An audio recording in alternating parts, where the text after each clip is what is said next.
Hello, I'm RJ City, and you are listening to the MonsterCast. You're going to talk about Bela Lugosi. They're going to talk about Lon Chaney Jr. He'd be so sad, holding his hat, saying, "Please put me in this room and don't unlock the door." And you can't do any better than the Dahl brothers. Jack and Ryan, they're brothers, but they're also bros. What? Pardon? Wrestling. Well, who the hell wants to talk about wrestling? These are horror movies. It's a deep genre. It's a smart genre. Fantastic actors. Fantastic cinematography. Wrestling is just sweating and fireworks and bouncy ropes. There's nothing. How can you talk about that every week? All right. Let's see them try. Take it away, you crazy dolls. You. Jesus fuck my fucking ass. What the fuck? Please shut up. No. Master Watto is a shut champion. up. You're gonna put some Stop respect on his fucking name saying now. Master Watto on this fucking show. IWGP Junior Heavyweight Co-Champion. What's up, you guys? Sean Ross Apple Fightful here. You're watching the MonsterCast with Jack and Ryan. A big shout out to those fellas. Good people. Check them out. Oh my god, what is this? It Who looks is like a making TV. the New Japan titles? They need to stop It making looked like titles. a TV, bro. They took it too literally. That's the problem. They should have just turned it into a TV. I would have been more impressed. That would have been cooler. Put some Make antennas it- on the top. No, just make it like a digital title. Like you could display whatever you want on the Oh, digital. like an title. LCD screen? Yeah. Yeah. And then have That'd be the sick as picture fuck. of the person that's the champ. That'd be so good. Oh fuck. That'd be worth it. Wrestling podcast. How fucking original. Jake and Brian. Brandon Cutler here from AEW, and I hope you guys have an awesome podcast with the MonsterCast. What was that? Your name is Jack and Ryan? Shut up, Jack and Ryan. Tell me who you would sign first. Hiroshi Tanahashi. No, not overall, genius. Between the two goddamn examples I'm about to give you. Master Watto. Killer Cross or Dominic Dijakovic, who are you signing first? Killer Cross. 100%. What the fuck? Absolutely.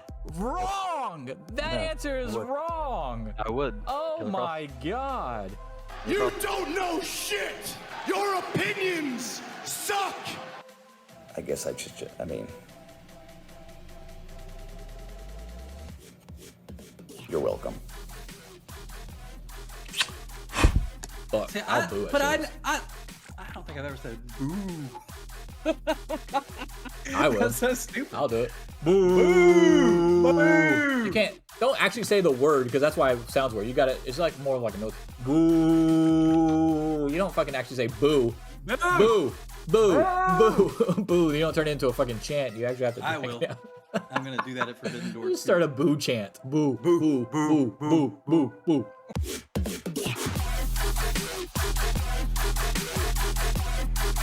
Here's your hosts of the MonsterCast, the Straight Edge Monster Jack and Ryan. I feel Well, like, let's talk about Revolution. I feel Revolution, like they're, in my so many people opinion, yeah, their go best pay-per-view from top to bottom. I know a lot of people say All Out 2021 is basically that in this, right? That's what the that's what the conversation was. I won't say argument, but that was the conversation. Because All Out 2021, you had the cage match with the Lucha Brothers and the Young Bucks, right? Young Bucks, yes. You had, I believe that's the same show that had.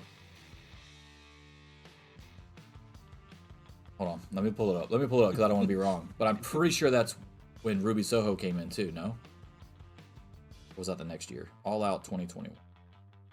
All Out 2021. Here we go. Christian Cage and Kenny Omega. Yeah, That was- that's right after he beat him for the Impact title on the first Rampage. Yeah, that's the one where you debuted Cole and Bryan in the same night too. And Soho did come out for the Battle Royale. Yeah. Yeah, so I was right. So yeah, this is the one I bet on. This is like the only wrestling pay-per-view I've actually put bets on because I won the Ruby Soho because she was the Joker. I won that one. I lost the Lucha Brothers match, and I won another No one. faith in the Lucha Brothers. No, I love the Lucha Brothers. I just didn't think of it. You probably bet on the Jericho MJF one since it was a retirement match.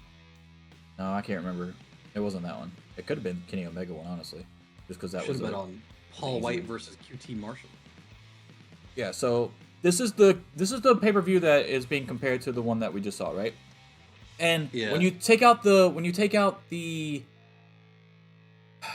main parts of All Out 2021, which is obviously what everybody's going to remember because, revisionist history type deal. It's great, right? You had the cage match, which was obviously a big deal.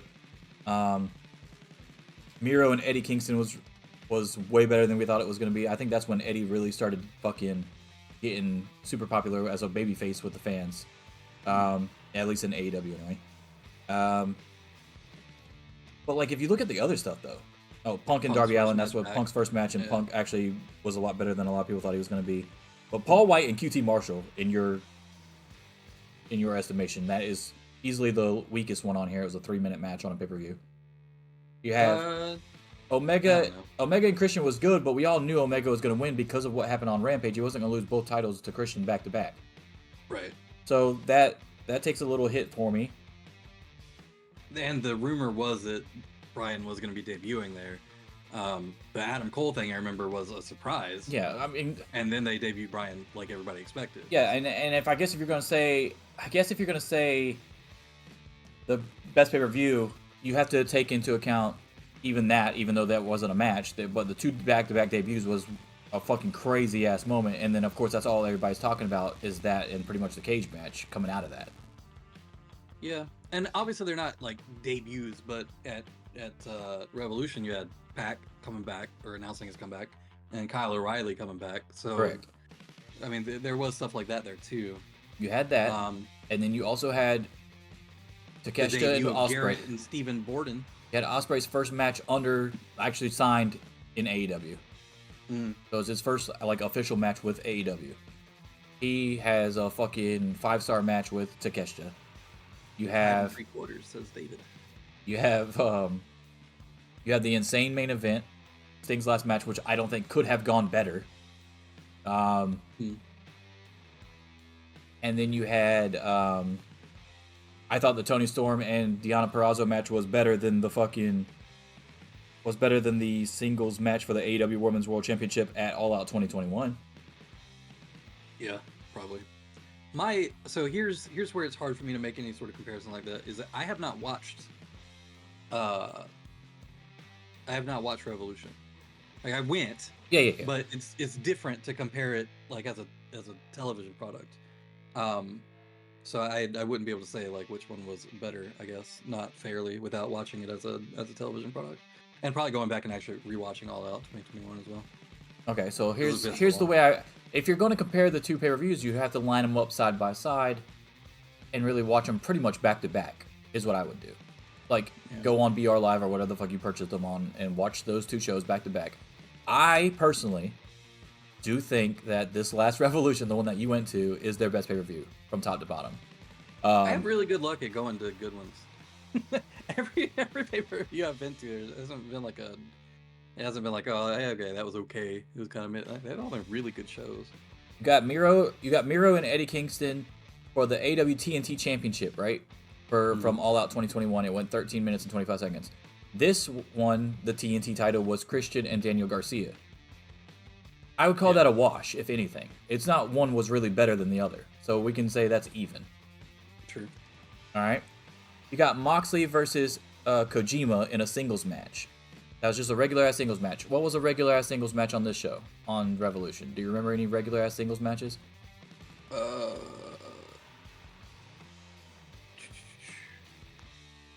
on a second.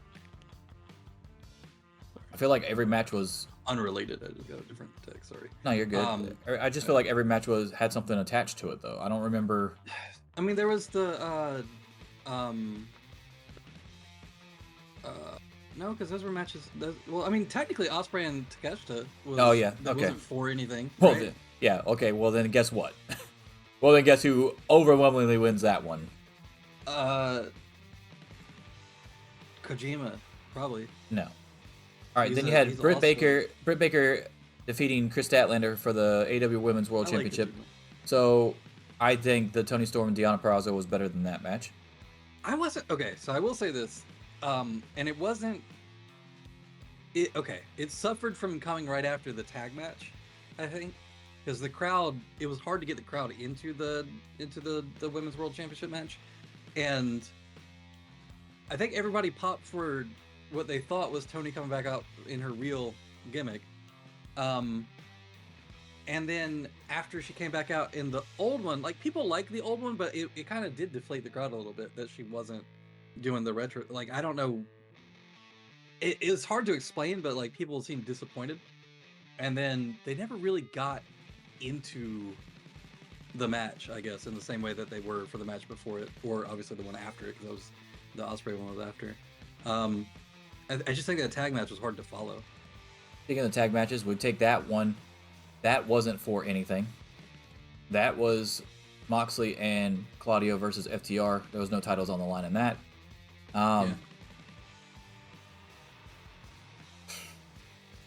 But it's, I mean, obviously Lucha and Young Bucks obviously are better, but it's closer than fucking Moxley and Kojima versus Ospreay and Takeshita. Yeah. You had the special match, the special attraction match, we'll call it, for the Casino Battle Royale. We'll put that against the like the 9-man scramble or whatever the hell, 8-man scramble. We can put those two against each other because that's like the weird match with a bunch of shit going on. So I think you probably know, but after every pay-per-view, Meltzer will ask people to shoot him an email just saying, like, overall pay-per-view, thumbs up, thumbs down, best match, worst match. And I do that for pretty much all of them. And I did list the Scramble as the worst match on the card. And it's not that it was, like, so glaringly bad or anything. Correct. Like, I think you're about to make my point for me why I think it's the best overall pay-per-view. If that's the worst match on the show, yeah, I mean, that's a pretty fucking good show. Exactly. Yeah. Jericho defeating MJF by submission. CM Punk defeating Darby Allin. These are all matches that didn't have anything on the line. They were just storylines that, you know, AEW never does stories, or they do too many stories, whichever side of the fence you stand on. That's fucking stupid. You got Paul White and KT Marshall, nothing on the line in that match. So what do you mean? This is back in the day when AEW only had 3 titles. 2 belts. Yeah, so I was gonna say that too. So on this one though, on Revolution, obviously you've got the international title, which didn't exist in 2021. You've got the obviously the Triple Crown, which didn't exist back then. So yeah, it's just there was more to fight for, which also helps. Yeah, Triple Crown match. Eddie Kingston and Danielson. We didn't even talk about that yet. Like, that's what I'm saying. Like, this pay-per-view from top to bottom is the best pay-per-view in my opinion. I think it's better than overall. It is better than All Out 2021. I'm literally looking at this fucking card, and I remember this card obviously. Yeah. I don't know why they picked that one as the comparison. I don't know why people hold Which one do you think would be like the best one? Probably one of the other Revolutions? Forbidden Door. Oh. No, we'd say they're not counting that. They're not counting something that they're AEW. Okay. AEW. Fucking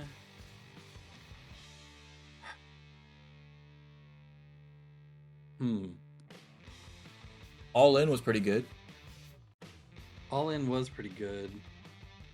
You had other Revolution. You had other Revolution pay-per-views that had like really insane matches. Like obviously the tag match with the Bucks and Adam Page and Omega was a huge deal. The Revolution that had, I believe, that was the Iron Man match with Danielson and MJF. Was that Revolution as well? Am I remembering that incorrectly? I believe that not the same one, obviously, but it was a Revolution. I feel like Revolution is their best pay-per-view usually. Revolution 2022 had the MJF CM Punk dog collar match. Yes, okay, that's what it was then. That's what I was thinking of, Revolution. Yeah, I mean that obviously is like a big deal. Yes, Revolution 2023 is the Iron Man match, I believe. 2022 is also where Regal showed up at the end of the Moxley Danielson one. And okay, so Revolution 2023. Let me throw this out at you, okay? Remember, I only need to say these 2 matches, okay? MJF defeated Bryan Danielson 4-3 in sudden death overtime for the 60-minute Iron Man match that went an hour and 5 minutes. The other match that everybody was talking about coming out of that was the Texas Death Match between Adam Page and fucking Swerve. Moxley. Well, no, in 2023? Yeah. It would have been Page and Moxley, not Swerve. Oh, did I read that wrong? It is Page and Moxley. My bad. Yes, Page and Moxley. Swerve was this past year, like at the end of the year, Full Gear, I believe. But yeah, Moxley, when they were having their huge fucking storyline going back and forth, blood everywhere, fucking insane. That's when also Wardlow defeated Samoa Joe by submission when he choked him out. You had House of Black defeating the Elite in the Trios match for the World Trios title, which was insane. That match was crazy as fuck. The final burial match with Jack Perry and Christian Cage, which was crazy, and we also didn't know the rules. Yeah. Ricky Starks defeated. Like a casket match Ricky Starks beat Chris Jericho. And then the 0 Hour match was a trios match with Mark Briscoe and the Lucha Brothers against the Varsity Athletes and Ari Daivari. You also had the three-way match for the AEW Women's World Championship, which was Jamie Hayter defeating Saraya and Ruby Soho. Wow. We're spending a lot of time looking at past events, but I will say it's hard to think of one like off the top of your head that I would say is easily like better than it. Like I would probably put this one over All Out 2021 looking at it right now. That's what I'm trying to say. Like I don't think All Out 2021, I think it's revisionist history or like you lived in the moment because of the double debut at the end and because of the cage match. Like those are no question like top probably 5-10 moments in AEW history in their short history right now. Punk's first match back too. Yeah, those are three really big things, but the rest of the card doesn't round it out enough like AEW Revolution just did 2024. Yes. Like I said, I'd have to go watch it because it is different being there. Did you ever go back and watch the 2 Forbidden Doors that you went to? Mm-hmm. Okay. Yep, I did. Sure did. I felt like the Omega Ospreay match was better in person than it was on television, but most of the other ones were better on television, if that makes sense. And then for the first one, the only thing I really remember is that, as far as like a difference, is that from where I was sitting, the Claudio debut was a lot different for me, experiencing it from the other side of the ring, trying to see who the fuck was coming out of the ramp, and then seeing the little Swiss cross thing up on the television and knowing who it was, versus like on the television thing, it was just like, yeah. But also on television, them trying to sell it like he was about to fucking squash Zack Sabre Jr. It wasn't as, maybe it's just because I already saw it in person. I didn't bite nearly. I don't think I would have bitten nearly as hard as I did in person. I thought for sure because when they come out and fucking squash him when he had with that neutralizer like 10 seconds into the match. Yeah, they didn't like run right at him in the corner with the fucking uppercut out of nowhere and then like put him in the neutralizer. Instantly into the neutralizer. Yeah. All right, let's talk about this show then. I got it pulled up. Let's talk about 0 Hour. I thought 0 Hour was probably one of their better 0 Hours that they've ever had. They had the Bang Bang Scissor Gang defeat the Jeff Jarrett crew and Willie Mack. And then... Did you notice how many people did not understand what Jay White was doing? People around us, I say us, I was fucking there by myself. People around me were, they were like, oh, okay, like, he's a good guy now. That's why he's saying Greensboro. But if you listen to the way that he fucking says it, he's clearly doing it as, like, satire of face shit. Yeah, no, he's being sarcastic as fuck. Yes. No, I agree. He was doing it on Dynamite, too, with Darby. Yeah. It's like, oh, Greensboro, the best wrestling city in the world. And everybody's just like, yeah. Yeah. Like, dude, he's making fun of you. Like, you don't fucking understand. No, he's definitely doing that. He did it with Sting and the Atlanta crowd or whatever the fuck they were on Dynamite as well. Like he's not ever going to be face. I don't think. Like I don't think it's possible for him to be a full-on face anyway.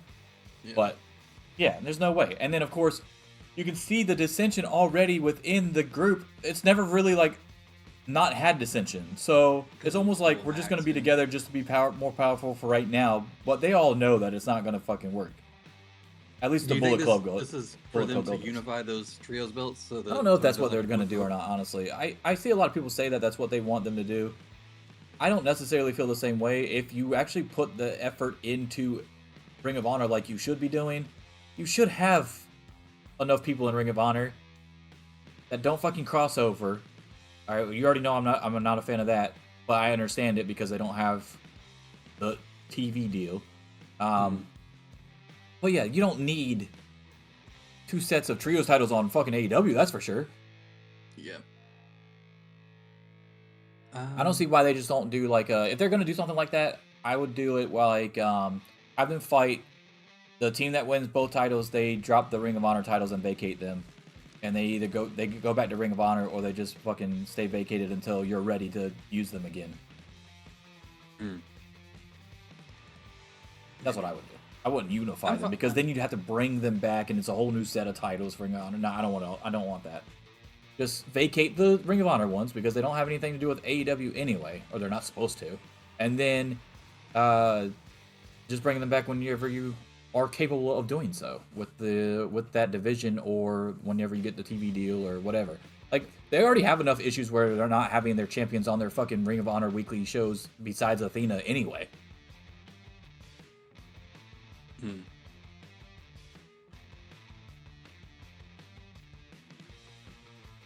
Well, okay. So next match. Yeah, next up we got the Chris Statlander and Willow Nightingale defeating Julia Hart and Sky Blue. I thought that match was pretty good. People really, so obviously everybody pops a lot when Willow comes out or whatever, but the reaction for Julia Hart was probably the loudest out of all 4 of them. And she does have like a really fucking cool entrance too. Which I think helps. The song and the entrance is cool as fuck. Yeah. The House Always Win, I fucking sing it every time. I sing it every time the House Always Win line comes up. Every so fucking does she time. On the way out. Yeah, I know. It's awesome. It's fucking catchy. I'm still waiting on my album, by the way. It should be here soon, actually. It's March now, so I think March is when it was supposed to get here. So it has all the different House of Black themes on it. So yeah, I mean, I'm hyped because that's the song I'm looking forward to the most to play on there. Yeah, I thought that match was good. I wasn't surprised with the outcome because obviously they're pushing like a big Statlander Willow Stokely thing, and having Hart and Sky Blue lose, but Hart's still a TBS champion doesn't really hurt anybody. The only thing I don't like about this, and it wasn't even match related, it's like future related, is that I do believe that Statlander and Nightingale and then Julia Hart and Sky Blue could be like your 2 pillar tag teams if you wanted to introduce the women's tag titles. But I feel like the Willow and Chris Statlander fucking storyline is going to be already done by the time that happens. They're going to be split off. And then Statlander's probably going to be heel with Stokely. You think Statlander goes with Stokely? Yes, I do. You think Willow's going to go with Stokely? There ain't no fucking way Willow's going to be heel. Yes, with Stokely as a face, yes. People like Stokely. Yeah, like, I understand that. So if Statlander just fucking, like, even though he's, like, trying to help her cheat to win and shit, they still like him. And he's still a face, technically. So if she, like, freaks out on him for something that wasn't actually his fault next time, and, like, just fucking lays him out or whatever, and you could do a heel turn out. Oh, like, okay, so Willow finally feels bad for Stokely because of the one time that he wasn't trying to fucking cheat. Yeah. Now we're that's dumb. But I see that happening, yes. I can see that happening. But yes, no, the main part of it is Statlander will be the one that turns heel, yes.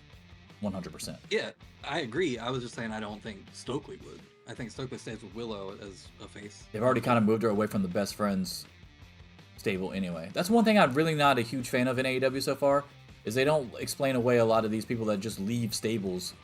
Yeah. Like, they just leave. Like, they're just bouncing.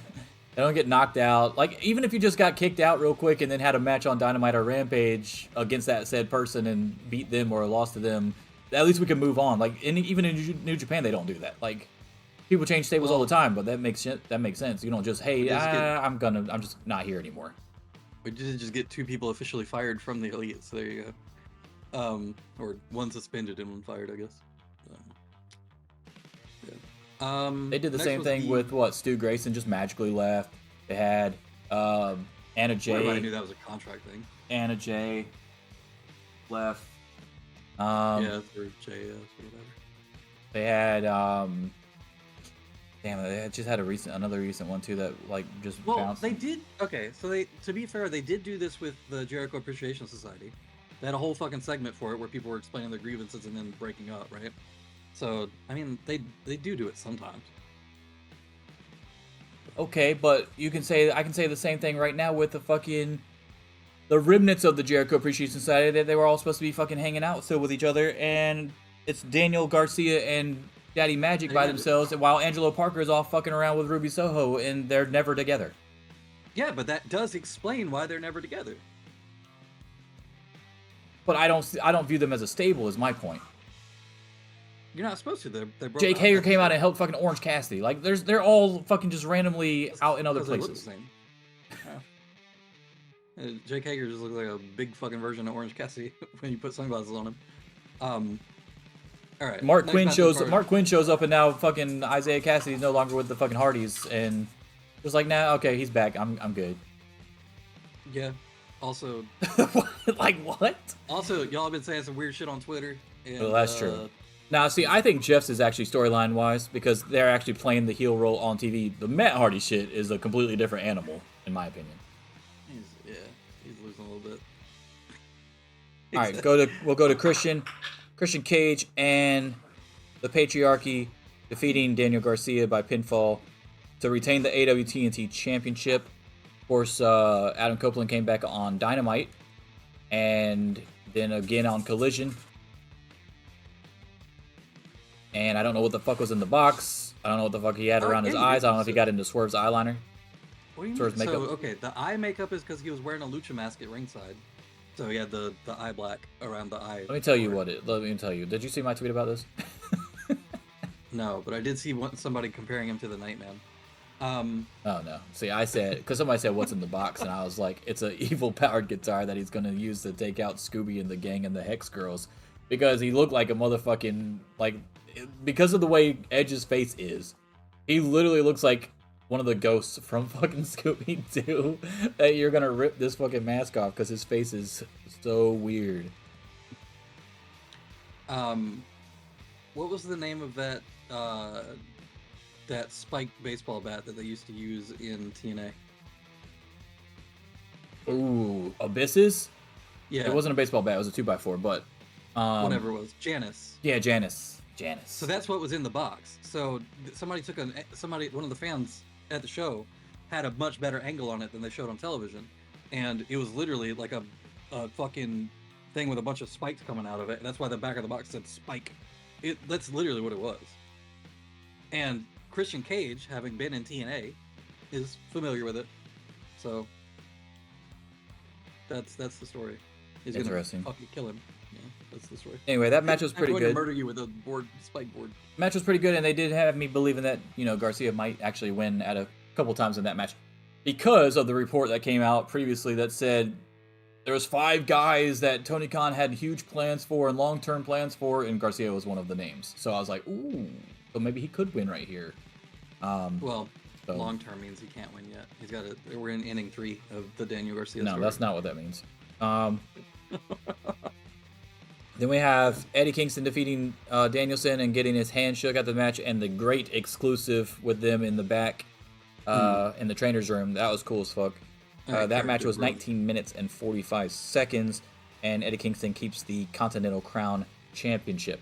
That was definitely my favorite match of the night up until I think the Takeshita match, like throughout the whole show. It was like real high up there. Pretty predictable as far as who I thought was gonna win though, because the thing this is what I hate too, and it's not his fault. Like he can choose to do whatever he wants, but because Danielson will politic to not give himself championships and shit, it kind of makes any championship match that he's in pretty predictable in the sense that he's not gonna win. Like obviously Ospreay's gonna beat him, so like and that's not even a championship match, but it's because Ospreay just got there. Danielson feels like, oh, I got to put over people, and I don't want any belts, and I just want to wrestle. I love wrestling, but it does kind of take away from some of the match too. When you pretty much we know not think that win. TK will do the same thing? Like Sting didn't want to win him either. TK said, "I don't give a fuck. You're winning. You're Sting, bro." Like eventually, it might get down to that point where TK's like, "I don't give a fuck, dude. Like you are the best wrestler in the world. You're going to win the fucking title, even if it's a secondary title. Like even if it's the international title or the fucking Continental Crown Championship. You don't understand, but you will actually help the title out by having it around your fucking waist." Even if it's for a few weeks. They're going to give it to Okada first. I agree. I think they're going to give it to Okada now, too. I think Danielson could beat Okada for it. Maybe. If Omega's still not back yet. So, Omega started streaming on Twitch. Correct. And one of the things that he said when asked is that he would love to say that he's got a timetable for when he's coming back, but he legit has, like, no fucking idea. So, yeah. Yeah, I mean, there's a strong possibility that Omega comes back and Danielson's already retired. That might be how long it takes. Like, it's crazy. Omega's what? Already 40, right? So, yeah.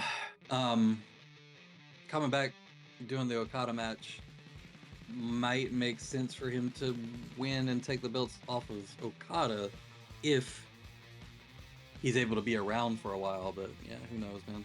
I mean, it also could have to do with, like, okay, when Okada loses the Continental Crown Championship, he'll be getting pushed into the world title picture. So it doesn't matter. Like, let's talk about the All-Star Scramble match where Wardlow defeated Jericho, Powerhouse Hobbs, Lance Archer, Hook, Brian Cage, Magnus, and Dante Martin. So this is an interesting thought that somebody brought up, and I was like, that would be cool. People have been saying that obviously the whole Wardlow thing is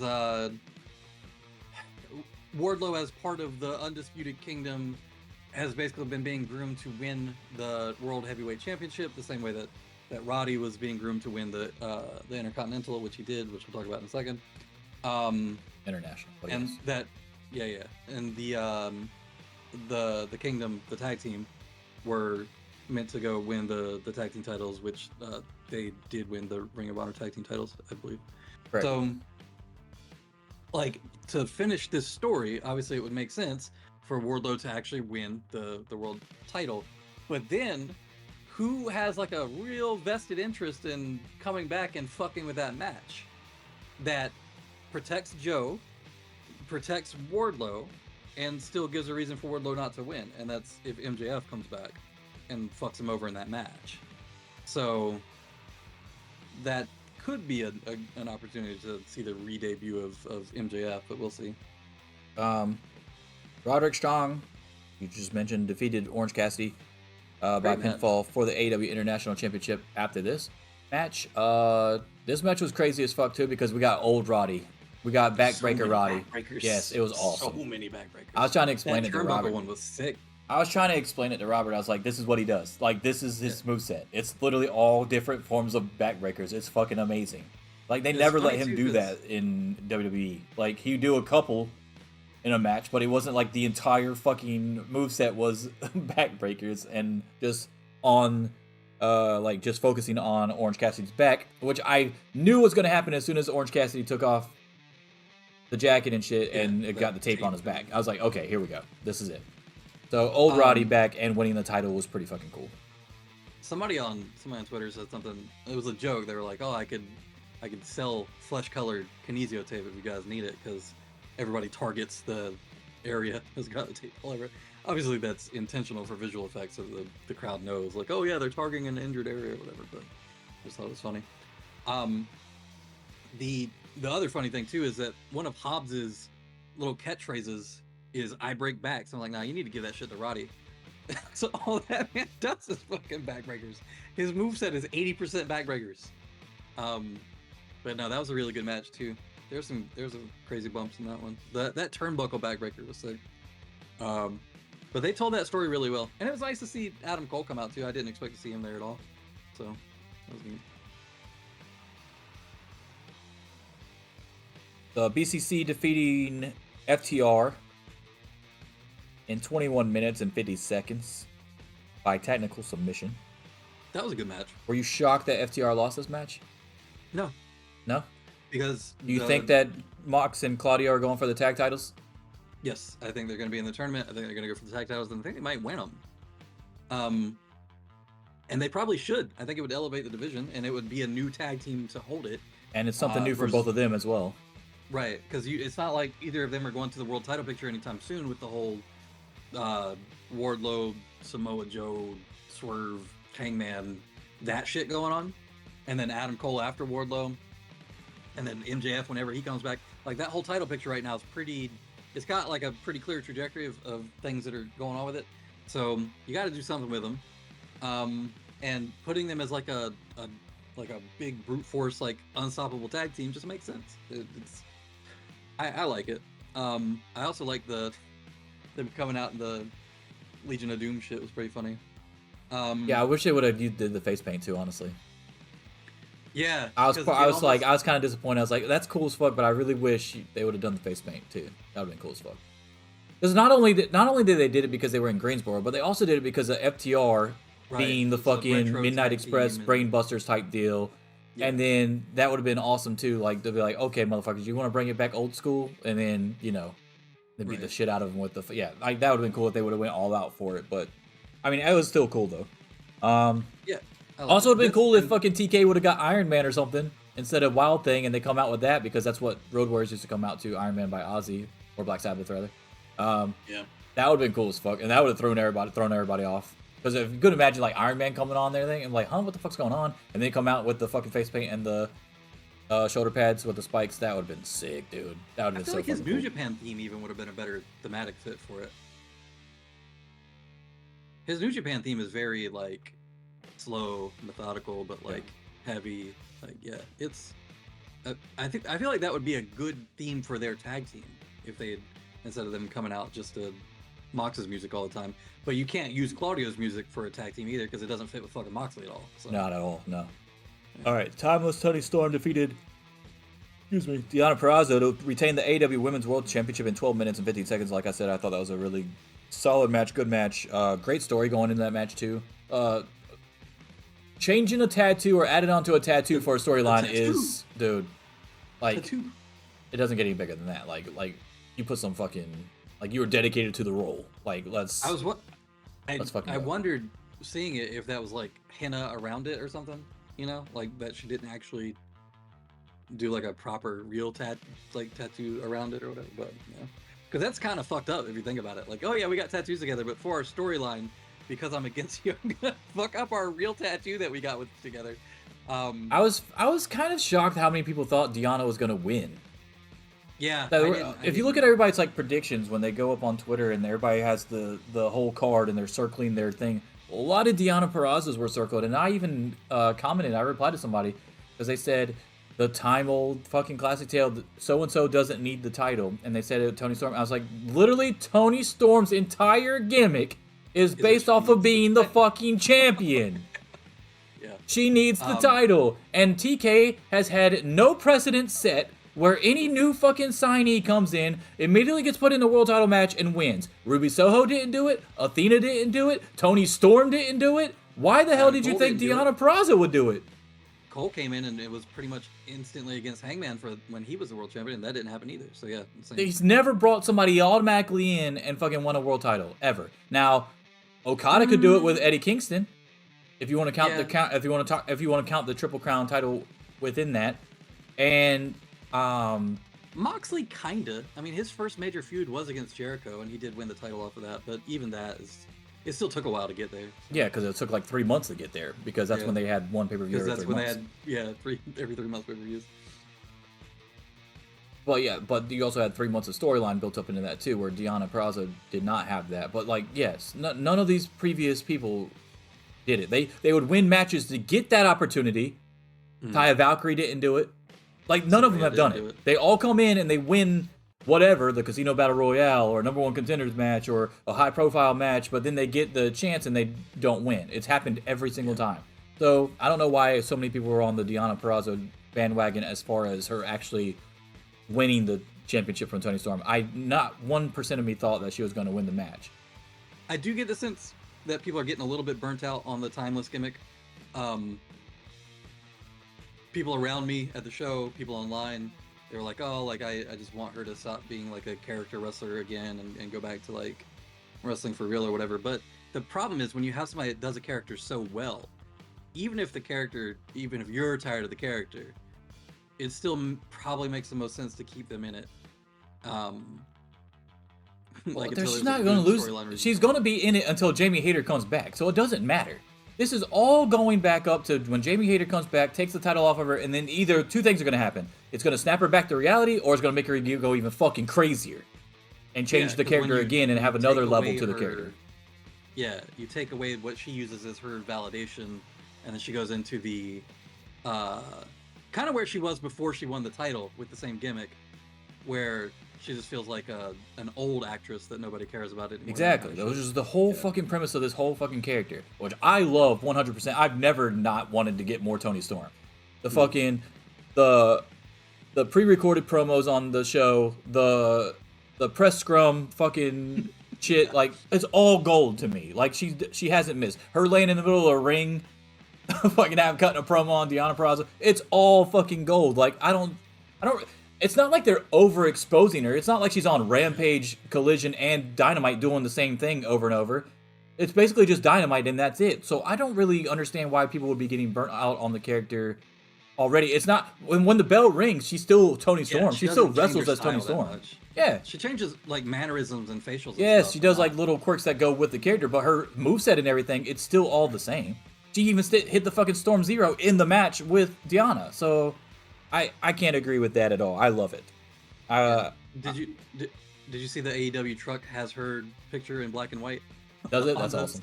That's cool. So, it's so cool, dude. Like when they were doing the in-ring promo and half the screen was black and white and Deonna Purrazzo was in color, I was like, this is fucking great. No, it's never been done before in wrestling, which is very hard to say as well. So this is cool as fuck to me. I'm all for creativity, and you can't get more creative than what they're doing with Timeless Toni Storm's character right there. Like, okay, she goes back to the regular character and goes back to what she's doing, and then people are going to bitch about, hey, you're not giving the women anything. Hey, no women can get over because they were doing the same shit that they were doing in WWE and all this other shit. Like, they're giving you something brand new. She's clearly enjoying it and running with it. Cutting better promos than she's ever cut before. Like, I don't understand. Like, you want to go back and get cake thrown in her face on SmackDown? Like, come on, man. Enjoy it while it lasts. That's what I'm saying. The other thing, too, with people that thought Purrazzo was going to win is, like, why would you think that when there's so many outs for everybody involved? Which they used, for the record. Like, with the Mariah May and Luther and all that bullshit. Like, it's not like Deonna Purrazzo is part of, like, a tag team or has, like, a bunch of friends who could have helped her with any interference or bullshit like that, right? Yeah, y'all acted like she came in with like fucking Jordan Grace and Rosemary and shit. Like, who does she have? And you even gave her the visual win by having Storm tap out with the ref distraction with Luther, right? Well, they're good at protecting them in that match. They're good at protecting them. They've done that before too. Right. So I didn't see any way that Purrazzo was going to win.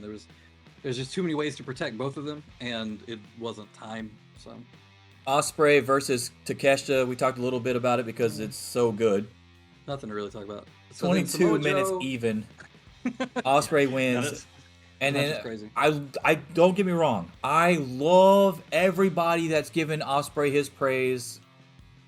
I don't see anything going to Takeshita though. Two people have to work this match. Yeah. Two people have to be in this match to do this. Takeshita was insane. Takeshita did a really good job with a lot of the fighting spirit spots, stuff like that. Kicking out at one during that one sequence, him taking the move and then getting back up and like he's on his fucking knees like he's about to fucking Hulk back up before he takes a hidden blade and finally loses, that kind of shit.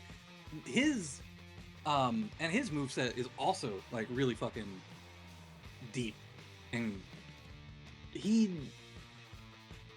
I agree that a lot of people are overlooking his contribution to the match. Like they'll say like, oh yeah, like you had two really good wrestlers in there and like Takesha's so good, but Takesha's not like a good hand. Takesha's Will Ospreay level, and people are kind of overlooking that.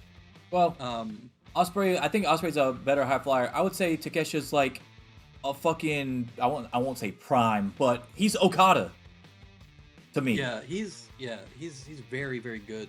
Like remember when Okada first came in, a lot of people don't remember because they didn't watch New Japan. He was the heel against Tanahashi. Okato and no. Anyway, he was the heel against Tanahashi when he came to New Japan. He was the young cocky dude. That's what Takeshita is right now. Right. He knows he's fucking good. He's putting on bangers, but he's not getting credit for it like Okada was in New Japan with Tanahashi. I mean, I feel like okay. So here's a question too, and I'm glad that they finally gave him a real song and like real theme music and whatever. So that fucking fart noise.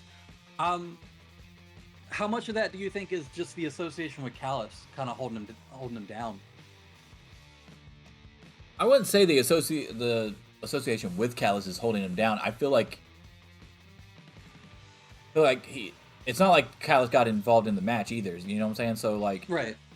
It's not the same as when he got involved with the Kenny Omega match. Yeah, the Kenny Omega matches. Yeah, so I think it's actually helping him because Callis can talk for him, etc. But I guess I can't really answer that until I get into a real feud with Takeshita. When Takeshita gets into his first real feud, where it actually involves back and forth on the mic and stuff, and Callis is there talking for Takeshita, if I can say, hey, this is holding him back, or whatever, because this was just a match that, you know, was thrown together because, hey, Don Callis wants to have the two best wrestlers. He's going to show everybody that the Don Callis family is the best stable in the world, and he has the best eye for talent, and aka all this bullshit, right? So something that Bobby Heenan would have never done with his Heenan family, but whatever.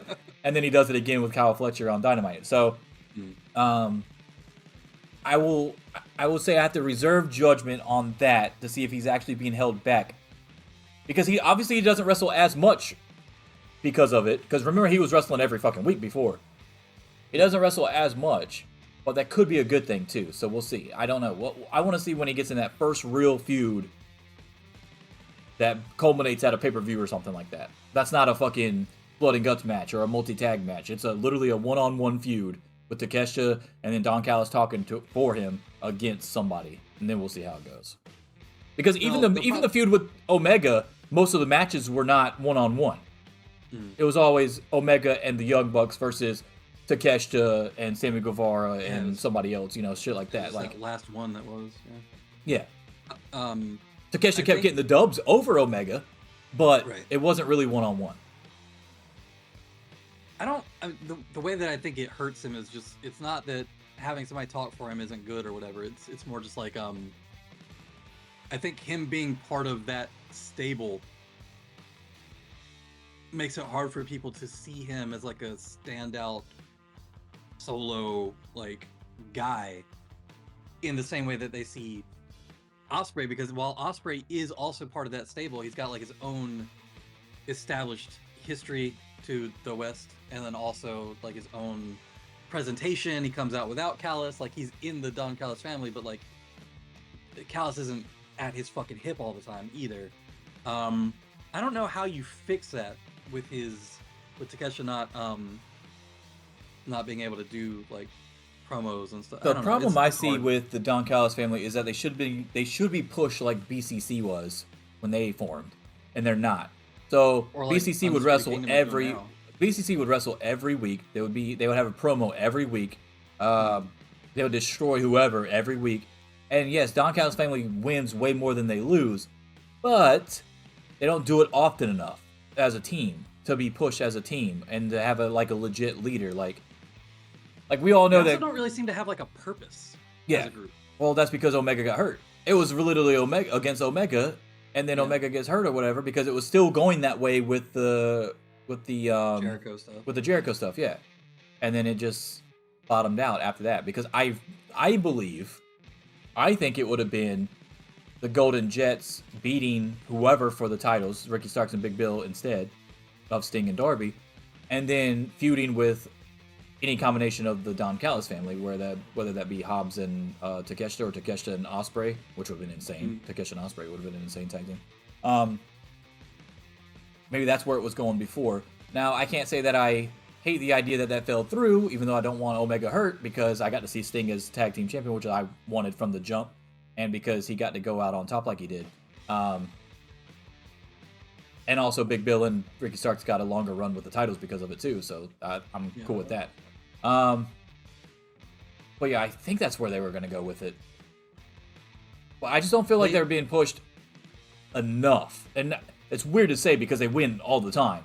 But like... They're not being pushed toward titles. Weekly, yeah, and weekly too. Yeah. So eventually Don Callis is going to have to come out and say, hey, yeah, I got the best talent. Why the fuck don't we have any gold? And then start going after fucking gold. Because, like, what's happening here?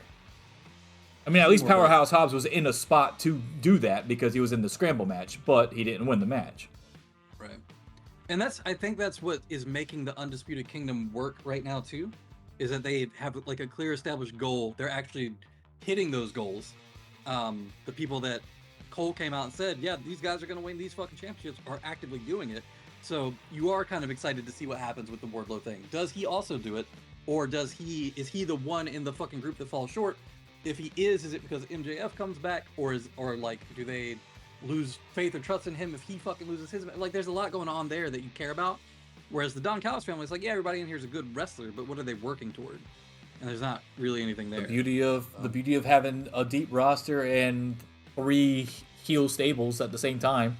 You got the Bullet Club Gold, you got Undisputed Kingdom, and then you got the Don Callis family all at the same time. And there's only so many titles. I think the not having real goals thing works with tweener or face stables too. Because when you look at BCC, it's not like their goal is really anything beyond like, I want to have like good violent matches. But that works with their characters and with their like... Well, they're tweeners too. Alignment. Yeah. They go back and forth all the time. Okay, yeah. All right, because like Moxley would be face.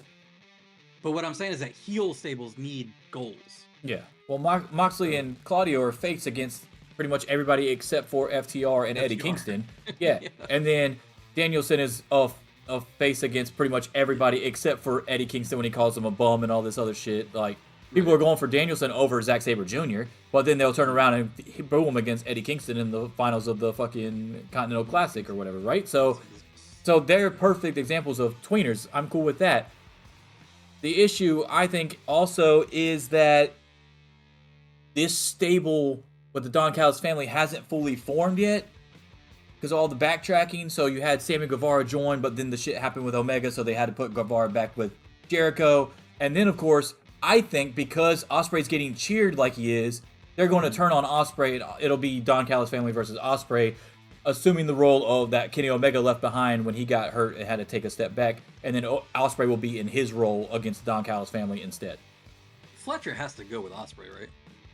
That's a great question. I don't know because I don't know when the tag team partner's getting back, Mark Davis, and I don't know how long he's going to have the TV title in Ring of Honor either. So those two things have to fall first, I think, before we decide where he's going to lie. Did that bother... this is getting off topic of Revolution slightly, but did it bother you that they had a match with the Ring of Honor TV champion and Ospreay clearly won, but it wasn't for the belt? Or are you just like, well, it wasn't Ring of Honor television, so it doesn't matter? Like, well, I don't have a problem with it because the way it was explained was the same way it was explained with Takeshita and Ospreay. It's just I'm just showing you how good my guys are, so they're just exhibition matches. I guess. Well, just look how good my guys are. So, yeah, I'm not shocked that the title wasn't on the line. Plus, obviously, it was relayed to the audience that they are longtime and good-time friends. So, no, Kyle Fletcher is not going to put his fucking title on the line against Ospreay. It's more of Kyle Fletcher is going to test himself against him, just like he did against Kenny Omega in the previous thing, when Don Callis was like, no, you're not going to join the group, and then magically he joined the group. So Fletcher's been having some really good singles matches. Yeah, no, it was a great match. And he's also the crazier one, because he's the one that likes to do the fucking, hang himself up on the fucking railing and shit outside. Did anyone else not realize how tall he is? I felt like when I saw him stand beside Ospreay, I didn't realize how tall Fletcher was. I thought he was short. I'm fucking dumb because I had no idea. Here's standing beside Davis makes you look smaller. Here's a match that we haven't even talked about at all. That also helps my argument of best pay-per-view from top to bottom in AEW history. Samoa Joe, the triple threat fucking title match for the world title. Bro, listen, this is crazy to me, and I don't know if I'm the only one that was thinking this. I must have been in the fucking arena. Hangman comes out and the crowd just starts booing the shit out of him. I'm like, I understand that he's been doing heel stuff, but brother, he's got a fucking reason.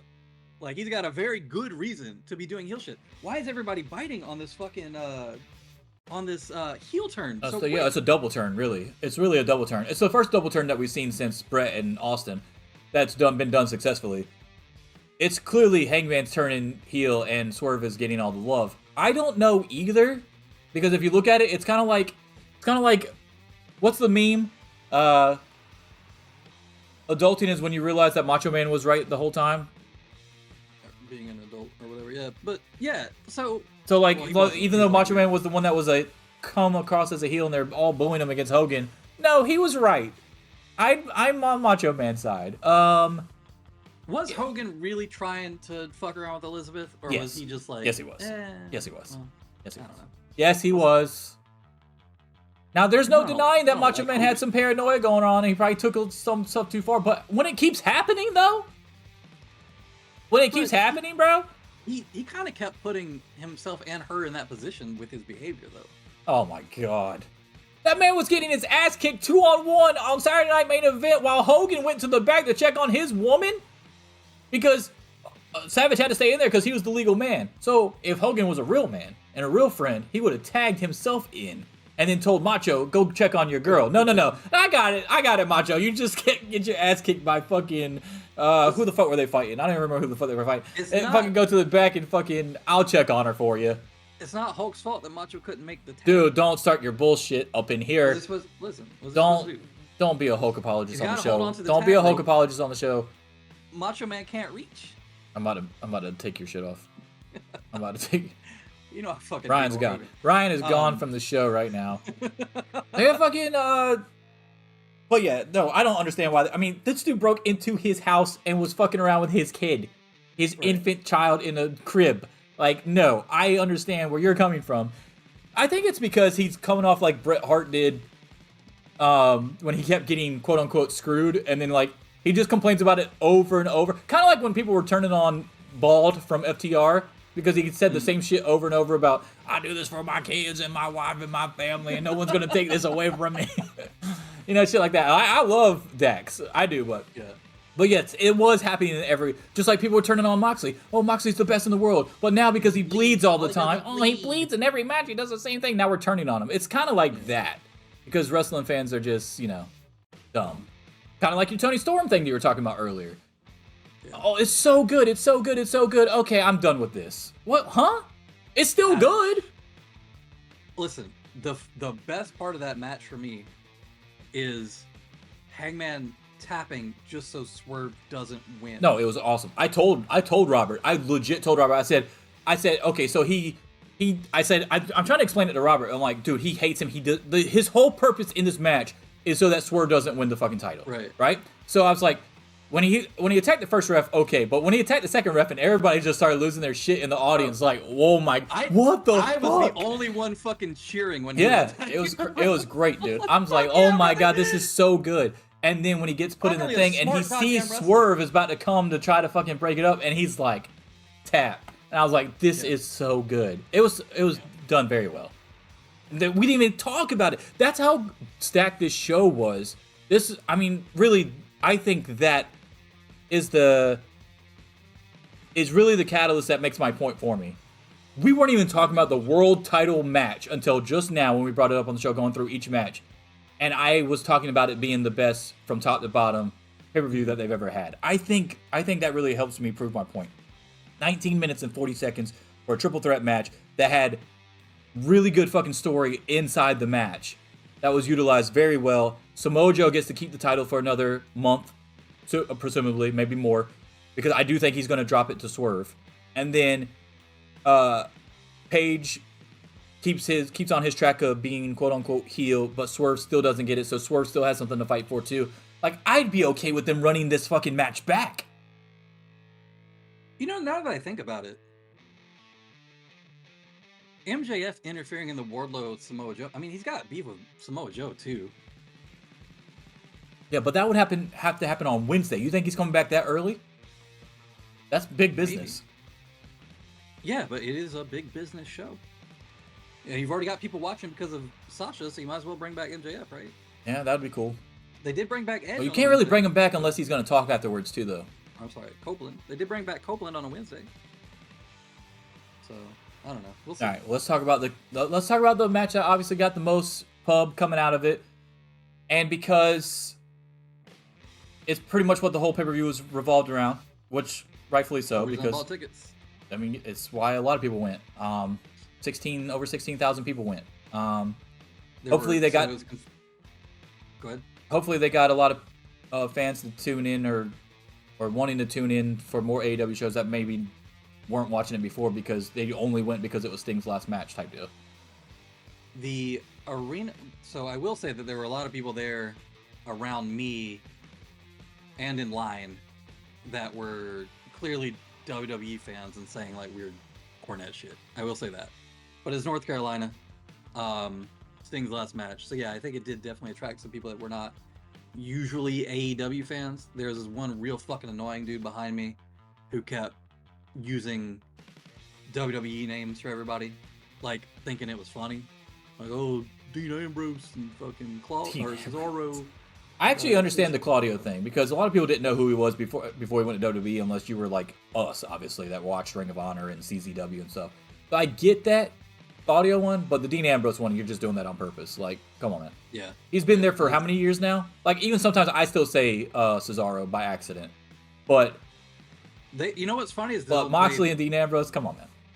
The funny thing about the Cesaro thing is that if you watch the party stuff, the Cole Breeze, Xavier, Claudio stuff, even they'll sometimes, if they don't call him Swiss, occasionally one of them will slip up and just say Cesaro. Which is they'll usually get it right, but I've heard them call him Cesaro before. He was there for a long time. I mean, I get that one better. And also Claudio and Cesaro both start with C. It's it's a little bit more forgivable for me than I'm just gonna call this motherfucker Dean Ambrose, which is nowhere close to John Moxley. And that's almost literally like what the dude said. I'm gonna call him Dean Ambrose. You're the worst member of the Shield. Like, shut the fuck up. Like, what's wrong with you?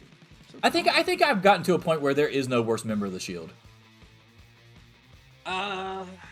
In ring wise, I feel like no. In ring wise, I'm just saying overall.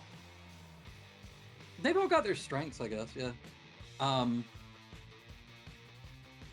Well, like if I'm a wrestler coming into the WWE, you want to call me the worst? If like the worst member of the Shield is like calling, like the worst heavyweight boxing champion of all time. Like, okay, but I was still fucking champion. Yeah, it's just weird. Like, oh, that's supposed to be an insult. Like, I don't think there's by the time they're all done, no one's gonna have more accolades than fucking those three dudes, and they were all in the same group together. It's kind of like when you look at past basketball teams and you're like, holy fuck, all those guys were on the same team. Because they'll go off and have insane careers, like Kevin Durant, for instance. Kevin Durant, James Harden, and Russell Westbrook were all on the same team on the Thunder. They didn't win anything on the Thunder. They didn't win any championships. Then they fucking all go to different teams, and James Harden is doing scoring titles for the Rockets and becoming an MVP. Russell Westbrook is becoming season MVP. Kevin Durant went to the Warriors and won 2 championships and fucking become 2-time NBA Finals MVP. And then, like, if you go back and watch a Thunder thing when they were all together, it's kind of like, damn, how the fuck did these guys never win the fucking title? That's how good they all were. Yeah. That's how I view the Shield. Like, you're not going to really appreciate how good they are, like, because of the way that WWE fans view shit. They view it in a box. So they think it's an insult by calling Ambrose or Roman or Rollins, oh, you're the worst member of the Shield. Okay, and that's still better than 90% of your fucking faves. It does. Okay, I will say that the one person across like all the rosters that really makes me wish that WWE wasn't so fucking stupid about doing cross-promotional stuff is Moxley, because he's had the most opportunities with the Roman and Seth stuff in recent history. The Roman and Seth match at I believe it was Royal Rumble when Seth came out to the old Shield music and that kind of shit. Like there have been a few instances where it's like, fuck, like if you could just have him pop up for like a show, that would be really good storytelling. It'd be very interesting storytelling, but they're just so goddamn stubborn about doing it. because it's not like you'd have to put anybody over to show up in the middle of a fucking match, right? It's just storytelling. Or so even if it was nobody would just a have to put him distraction. over. Yeah, it could have been just a distraction. Literally. Right, and it would work so well. But they're just like, nah, we don't do stuff like that because we're fucking losers. Getting mad at and cutting off Pat McAfee for saying that there was an epic match at a different fucking show. Yeah. Because he said it happened last night, and there was WWE did a house show last night. Where there might be another wrestling. Well, see, so here's what I we don't understand know from what the Pat he's talking McAfee, from the Pat McAfee situation side of things, because I love Pat McAfee. I watch his show every weekday after I get done streaming on Twitch. I go over there and watch whatever is left on the show. I love Pat McAfee. I don't understand all the hate for Pat McAfee that he's been getting recently. But the other thing is, it's not just from WWE. I mean, just sports fans in general. You think wrestling fans are bad? Just it's bad everywhere. But anyway, so Pat McAfee. LeBron is the best. I understand that Pat McAfee has an obligation on his show to not mention AEW, right? Like he signed with WWE. He's back as a full-time commentator for Raws or whatever for the foreseeable future until college football season again, and then he'll have to take his break or whatever. Mm-hmm. I understand that. I understand that him and his whole cast are going to be in WWE 2K24, which a lot of wrestling fans are not happy with. So I don't hold it against him to not mention AEW, or to even maybe take the occasional shot at AEW. Now, he won't do it on the show, but like maybe on his Twitter account, you know, like that whole thing with the attendance thing. He had chimed in months and months ago when he was with WWE the first time. I don't really hold that against him. He's trying to be a company dude. He's very good friends with Nick Khan. He's very good friends with The Rock, who's now on the board. So he's very good friends with Michael Cole. That's well established. So he's not going to ruffle feathers. It makes sense. Yeah. But to cut this man off, because he's obviously a huge wrestling fan, and Sting is the biggest fucking name that was still in wrestling up to this point, and he just had an insane match, his retirement match, and you already made the decision to have Michael Cole mention Sting on commentary. You couldn't let him just finish that thought before you cut him off. Let's not talk about Sting. It goes to show you how petty they are. And even though Lex Luger and DDP were there, they were not shown on screen, and they were not allowed to be mentioned by AEW that they were there.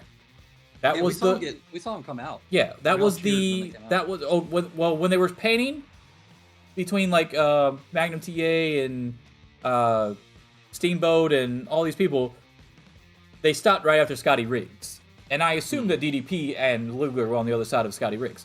So Luger says it on a podcast, I think it was Busted Open, about, if WWE was first class all the way, the only thing that they didn't want is us to be shown on screen or just to get involved in the match or anything like that. And I'm like, okay, getting involved in the match, I understand.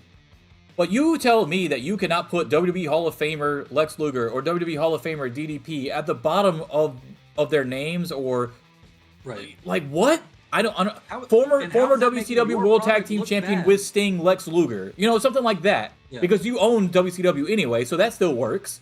Like to be that petty to not have one of Sting's closest friends shown on TV in Lex Luger is asinine to me. I hate that kind of shit. Hate it. The way that Nash described it when he brought up to WWE, like going there, was that they were worried that AEW would like put them on camera as a way to be like, oh look, even WWE's own like guys, even Triple H's friends come to our shows, and it's like, that's, if they put you on camera at all, that wouldn't be why. We all know why you're there. Everybody respects Sting so much. That's it. I think they think that the AEW fans are as dumb as the WWE fans. And when I say that, I mean like the collective whole, not like individuals. Obviously, there's very smart WWE fans. There's very dumb AEW fans. Let's get that out of the way. But you'd be dumb to think that AEW fans as a whole are not smarter and don't understand why someone is there at the show. This isn't a fucking Highlander situation at TNA. You know what I'm saying? Like, we're not showing Kevin Nash and be like, oh man, he must really love AEW. That's why he's here on Sting's last match. He must watch AEW all the time. When he's already gone on record and saying that he doesn't even watch AEW. He's clearly only there. He also does. Yeah, I know he does. Yeah.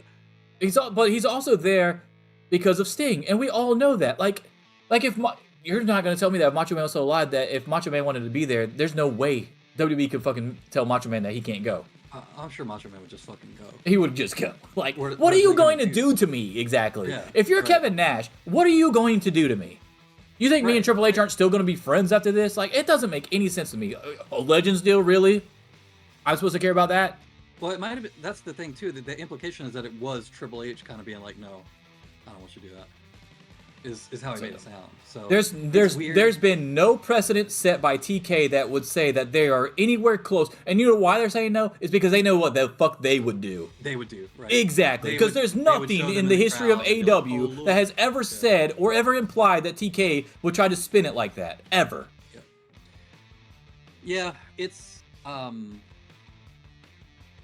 petty and it's weird, but it's also just bad for the industry overall to pretend like you are this walled garden that nothing else exists outside of, and Outside of TNA for the one appearance at Royal Rumble every year, right, these doors are closed.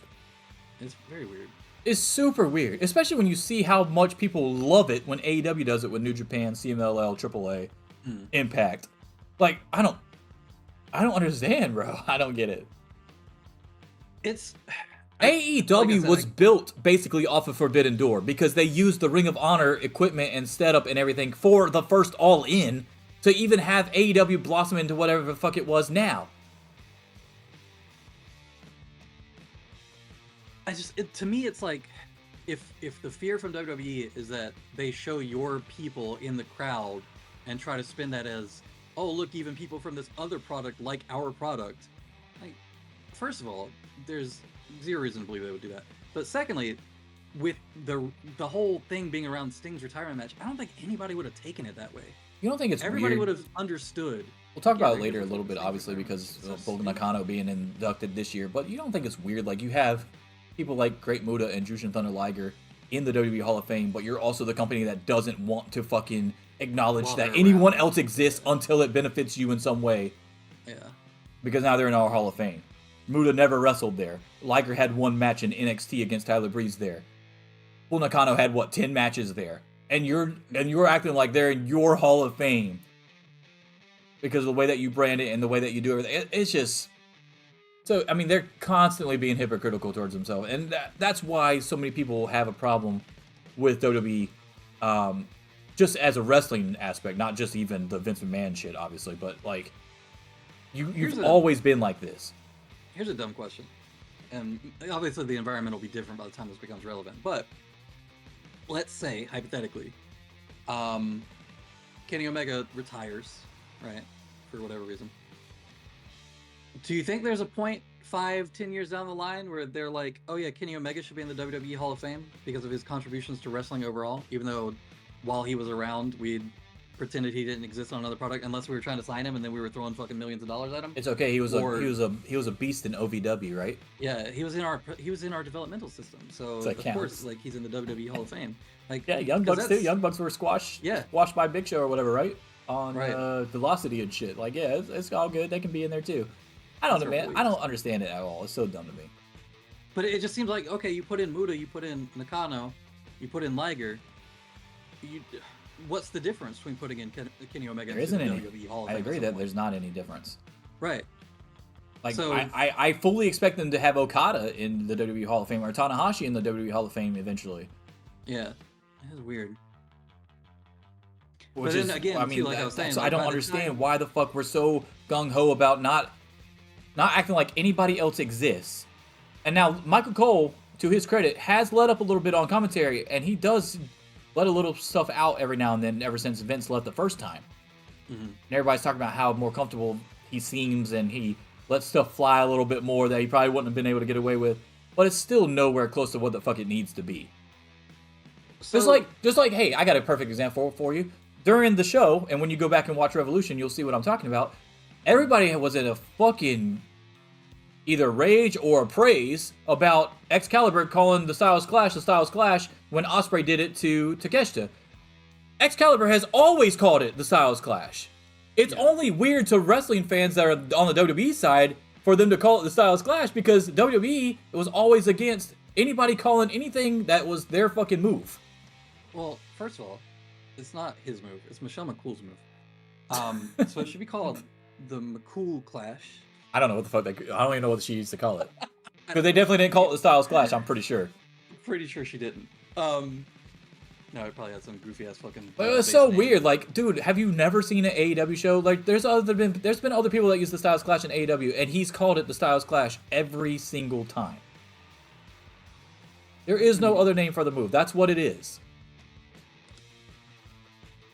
Yeah, I'm sure it's got another name. Let's see what she called it. Oh, I'm sure she called it something else. The Faith Breaker. Jesus Christ. Anyway. But then when you click on the link to it, it literally goes to an article called Styles Clash. But yeah, like it was crazy how many people just assumed that, and then they like took it as a knock on Styles too. And I'm sitting there like, calling it something else would be more of a knock on Styles than calling it by what the fuck he called it. An inverted belly to back. Yeah, like Buster. okay. No, we all know what the fuck. If it is, I'm brother. Styles watching it and they call it Styles Clash, I'm like, yeah, that's cool as fuck. Like, Yeah. okay, they're giving me credit. When somebody calls the Canadian Destroyer, you don't see fucking P.D. Williams sitting there like, oh, that's fucked up. Why are they calling my shit the Canadian? He's not even Canadian. Or the Panama Sunrise or whatever, the Pittsburgh. Like, they'll do variations, but we all know what it is, and it's still kind of cool. Like, oh yeah, that's like, even when Dustin Rhodes does it, they still call it the Canadian Destroyer, the least Canadian person out there. He's from fucking Texas, dude. They don't call it the Texas Roadhouse Destroyer. What do they call it when Logan Paul does the Buckshot Lariat? I don't know if they actually call it the Buckshot Lariat. Did they call it I don't that? think they do. No, I don't think they do. That's what I'm I getting don't know at. what they call it. But what do they call it? The flipping clothesline. Turn over running lariat. The flipping clothesline from hell. I bet it's on Pro Wrestling Wiki. I bet. Hold on. I honestly don't know. I feel like if they called it something stupid, it would have been all over the internet though. Like, we would know what they called it if it was really dumb. Maybe they just don't acknowledge it at all. Or maybe they just call it what it is, a flipping clothesline. Sunset clothesline. I don't fucking know. I mean, basically, it's a sunset clothesline, honestly. But you look that up. I'm going to go back to what the fuck we were talking about. Sting and Darby. Yeah, go ahead. Oh, shit. You can tell we've been off for a month, bro. Sting and Darby. Slingshot Lariat. Slingshot Lariat. See, I knew they called it something, but it wasn't Buckshot, for sure. All right. Slingshot Lariat. Slingshot Lariat would be like you slingshot and then you just land on your feet. You don't do a flip. Yeah. That doesn't make any sense either. I don't think any of them have ever shot a slingshot. Yeah, it doesn't flip. It doesn't flip. If it does flip, it's that projectile is going straight to the fucking ground. Maybe fucking you could just if you just throw the slingshot at their face out of your hand and don't even actually slingshot anything. I bought a slingshot the other day on Temu. All right, congratulations. I bought some cool shit off of Temu and they all fit. Bro, Everything fit. It was so weird. I love Temu. I was sleep deprived the other night. I was up at like fucking 3 a.m. I was like, you know what, man? I haven't looked at Temu in a minute. And they're like, oh, $200 off coupon if you buy $400 worth of shit. I was like, all right, bet. So stupid. Love that shit.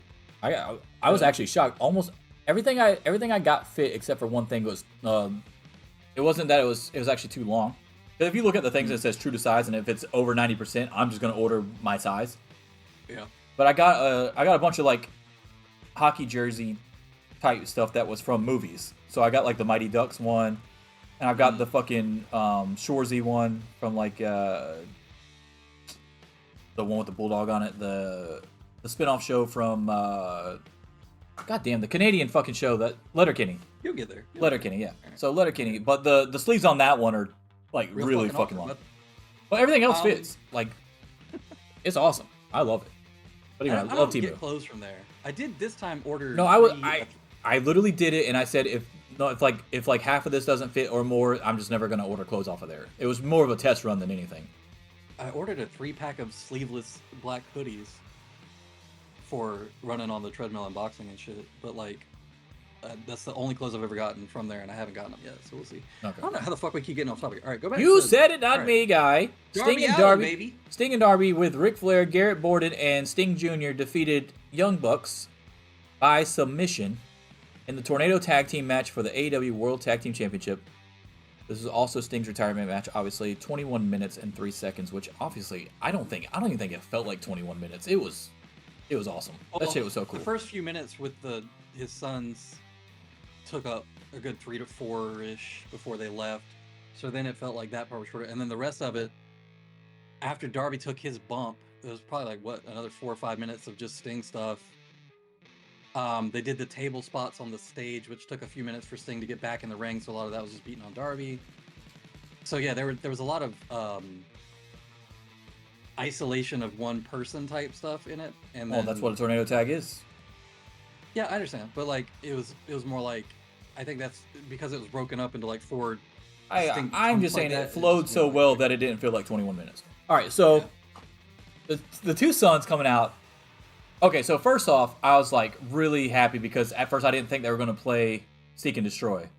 And I was like, oh no, come on, man, you got to do it for the last match. And then when it finally came on, I was like, yes, let's fucking go.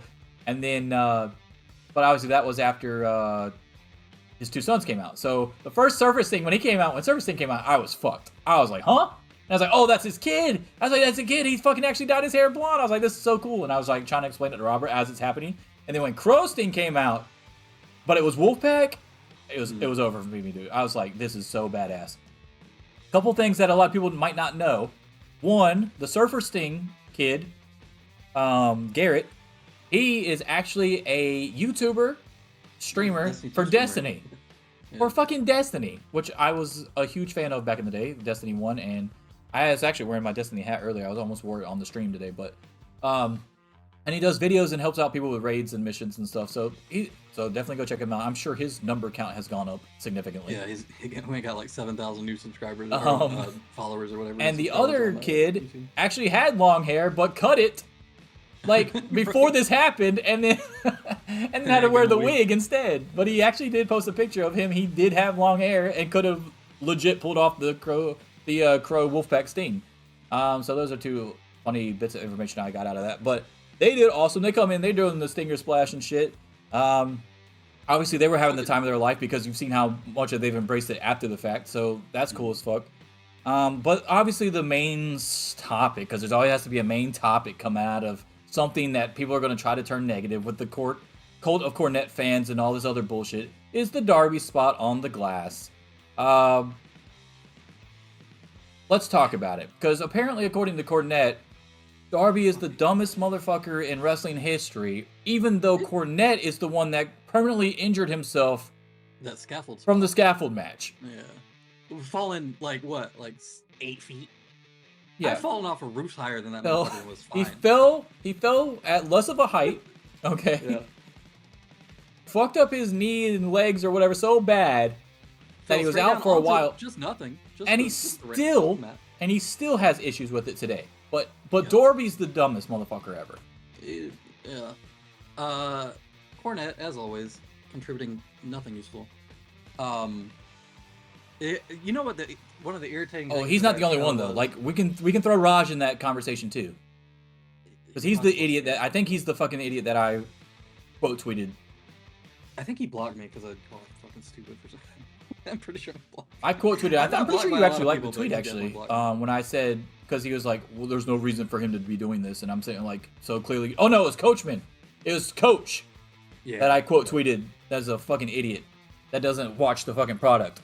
Trying to act like there was no story or no reason for Darby to do it. And I literally laid out the entire story for him. Like, how do you not understand what the fuck's going on here? They literally been saying for weeks that they're going to leave everything they have out into the match for Sting's last match to make sure that he retires as champion and gets the dub. And that's exactly what the fuck they did. And then you're trying to say that there's no story behind it. He just did it because he's a stuntman. Wrong? Yeah. I'm not disagreeing that he is a stuntman. Clearly, Darby does not give a fuck. But there was a reason for that specific spot, yes. In story, yes. There was a reason in story. He said, I'm going to make sure that your last match, well, I will kill myself if I have to, blah, blah, blah. Like, there was a good reason for it in story. It's so dumb, dude. Cornette... You don't think it's weird that half the fucking audience says there's not enough stories, even though that's bullshit, and then you got like the Dave Meltzer saying, no, that's not the issue. The issue is actually they have too many stories. You're not even watching the fucking product. Yeah. And if I'm coming down on one side, I'd rather have too many stories than not enough. I would too, because then it gives you the opportunity to pay attention to the ones you care about more. Exactly. Like, what do they? I've said this on the show how many times? 100 probably. They said from their first press conference, it is a variety show. There is something for someone that's a wrestling fan of any kind on our show. It is literally for everyone because there's always something that you'll like. Now, you might not like everything, but there will be something that you like. That's how it's always been. They've said that, but they have not had one fucking midget wrestling match. That's true. They haven't. Liars. But I haven't met any fans that are actually fans of small people wrestling. You know, it's apparently it's really popular in Mexico. Yeah, well, yeah. I mean, that's where we got it from. I'm pretty sure. Yeah, probably. I remember Max Mini back in the day. Remember Max Mini in WWE? Yeah. He was cool. Mini The blue and yellow suit with the mask. He was cool as fuck. I like Max Mini. Yeah. I mean, well, minis are what they're called in that thing. They're just called the micro mini wrestling division. Mini division. I mean, yeah, but yeah. I mean, maybe we'll get there one day. You don't know. We'll have a micro division so that people can bitch about having another title in AEW. I mean, it's not like minis were always people that are. I don't think midget's the right word anymore. What is the word? I don't know. There's a word. Little people. Yeah, they're not always though. Like they actually legitimate just be like really short. Yeah, really short. Yeah, I've seen those. Yeah, I've seen them. Yeah. So you could put like Marco Stunt. That's true. Him in there. Yeah, you could. Yeah. I don't know. Why are you making? It's not like we're making fun of him. You could literally have. It's not a joke, but like I'm saying, if you wanted to do like a no, like it is. The mission statement from the start has always been, it'll be a variety show. It'll have some like sports-based presentation, but there will be shit that's not necessarily sports-based, and people acting like I didn't like this one Darby spot, AEW's Outlaw Mud Show Wrestling, whatever the fuck, after the Takeshita Ospreay match was on the same card, or after the storytelling in the Hangman Swerve Joe stuff. Like, you're fucking insane. Like, what are we doing? You're not gonna make anybody believe that this was a bad show. You're not gonna make anybody believe that this is a bad product when they did 10 million in fucking revenue from gate and pay-per-view sales and merch. Like, it's stupid. People are talking about, oh, Okada's contract is $4.5 million a year for 3. Yeah, they made $10 million with one pay-per-view. They'll be all right. Like, just so dumb. Cornette's issue is that he, aside from just being like he's very much an attention whore. He'll say shit, obviously, that's intentionally inflammatory to get attention and clicks. That's how he makes his money. The problem is that it puts him in a position where he has to keep saying really dumb shit.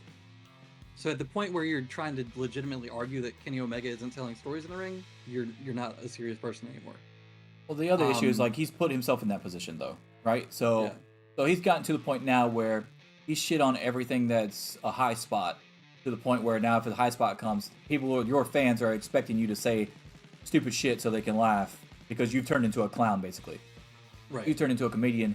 And then if you go out of your way to praise that, then you become a hypocrite because of all the previous stunts and stuff that you shit on.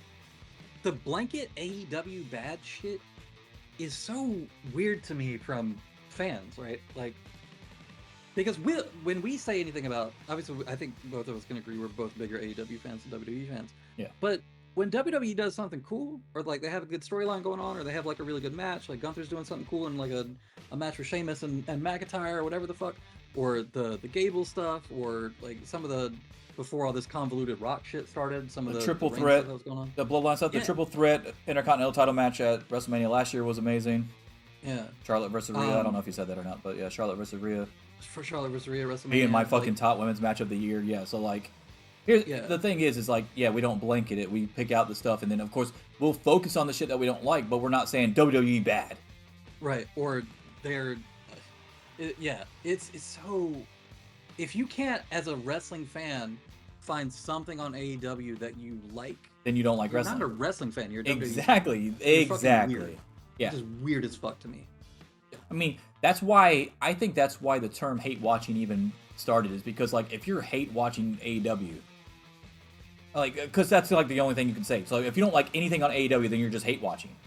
Why are you watching it? Jersey Shore, so I kind of. There's so many different fucking things that, like, there's nothing on there that you like. Nothing. Yeah. Then you're just hate watching. Why are you even watching it? Go watch something else. Like, I don't understand why you would waste your time with it. And even shit like, I like Dominic. I think Dominic's really entertaining. And that's a thing where they've got a character that's not meant to be likable, who I personally like or whatever. And when I see these weird WWE people, I have never seen them say like a positive thing about any AEW character, about any AEW match. If they do, it's always with this caveat of like, oh yeah, Danielson had a really good match, but he's a WWE guy, so of course he had a good match. What the fuck do you mean? Well, that's the tribalism. What do you tribalism. think he did for years before WWE? The tribalism that annoys me the most, honestly, if we're being real, is like when Mercedes shows up at Big Business next week. Oh yeah. She was never that. She was never good anyway. Even though when she left, they said you need to do everything you can to get her back because she's fucking money and she's the best that you had, and why would you let her walk out the door? Now she walks out. She shows up on AEW on Wednesday. Promise you, they do it with everybody. They've done it with everybody. And then if they come back, they're their biggest heroes again. It's fucking weird. Cody, for instance, no one in AEW that's an AEW fan that likes Cody. When he went to WWE, he was like, Cody was never good anyway. You either already didn't like Cody or you did like Cody and you're happy for him. He's still my favorite mid-carder. I love Cody. I don't know. I don't understand. I love Cody too. Like, I don't know why. It's just fun to shit on him sometimes. Yeah, I really but it's crazy. Like, I want Cody to win the title over there. Yeah. I want him to. Like, I want him to win the world title. But if that was anybody that was doing it from WWE over to AEW, if they won the world title, that ain't nothing. Obviously, he won. He was a WWE guy. What? Yeah, WWE? Or they'll talk so much about like, MJF would be so much better off over in WWE, but then if he doesn't sign to WWE, he's in the little leagues, he's not doing serious shit. Like, the whole reason that you're interested in him to begin with is because of what he's doing. Exactly. Because it's never been a character that was in WWE before. So, like, yes, exactly. You want the AEW guy over there. There's a reason why Shawn Spears coming over is still using the Shawn Spears name. It's still using the exact same gimmick. There's a reason why Cody has the exact same theme music, the exact same fucking character. Everything is the same.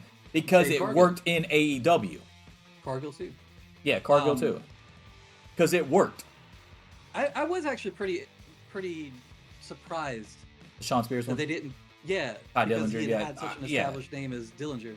That's what makes me think, by the way, when I saw that and I was like, damn, they let Shawn Spears keep Shawn Spears and fucking the exact same gimmick. I was like, if Moxley came back, I do think that there's a good chance he'd be Moxley.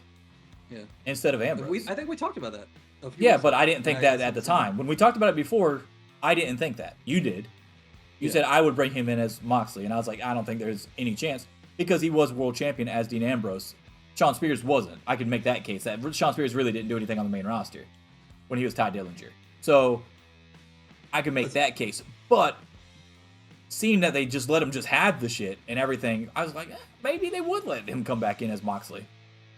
If they can change fucking Walter to Gunther, and it's still the exact same guy. Within the same organization. Within the same time. Yeah. But they change people's names all the time in NXT too, like 3 and 4 times before they land on something. They're never any good, but yeah. But yeah, I mean, and he was champion as Walter, obviously. So yeah, I don't know. All that being said, as far as we went from Pete Dunne to Butch to Pete Dunne, so yeah. Hopefully we're done changing it up. Were you surprised that Dave didn't give this 5 stars? I feel like this was a 5-star match too.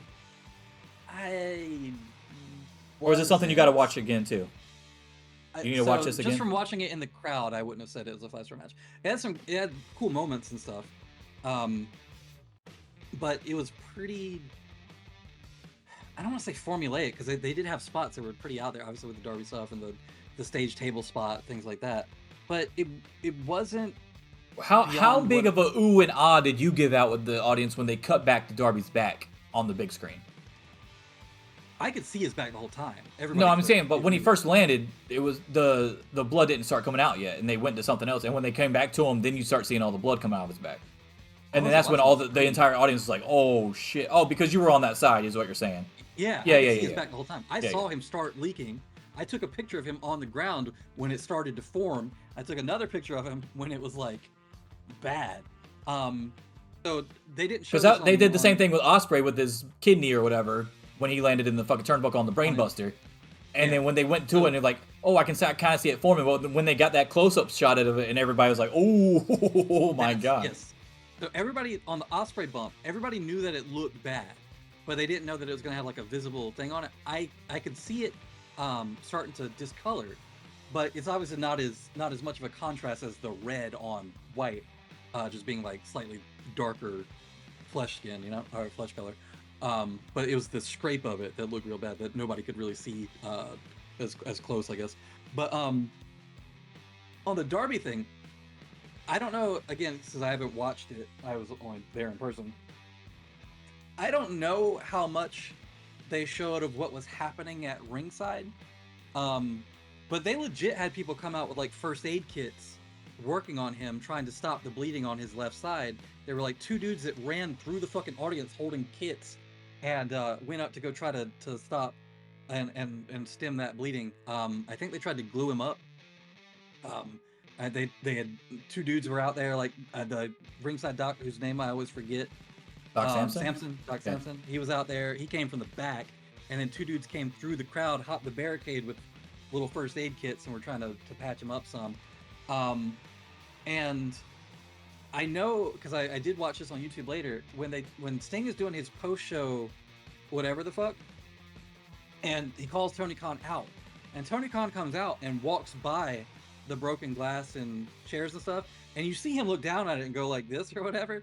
They don't show it on camera, but he's not talking about the glass. There's a giant fucking puddle of blood where Darby was laying for that like 5 minutes, and it looks like that's what he was looking at like that. It wasn't just like the broken glass and chairs.